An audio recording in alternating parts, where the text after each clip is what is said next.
بسم اللہ الرحمن الرحیم۔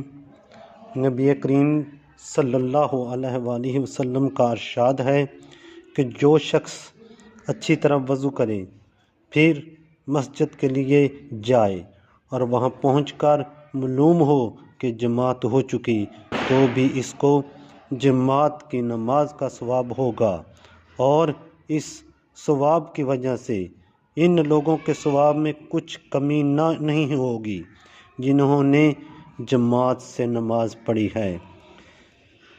سبحان اللہ! یہ اللہ کا کس قدر انعام و احسان ہے کہ محض کوشش اور سعی پر جماعت کا ثواب مل جائے، گو جماعت نہ مل سکے۔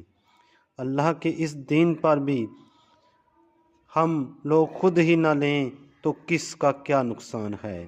اور اس سے یہ بھی معلوم ہو گیا کہ محض اس کھٹکا سے کہ جماعت ہو چکی ہوگی مسجد میں جانا ملتوی نہ کرنا چاہیے۔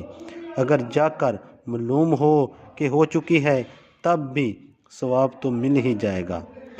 ہاں، البتہ اگر پہلے سے یقیناً معلوم ہو جائے کہ جماعت ہو چکی ہے تو مضائقہ نہیں۔ اللہ رب العزت عمل کی توفیق عطا فرمائے۔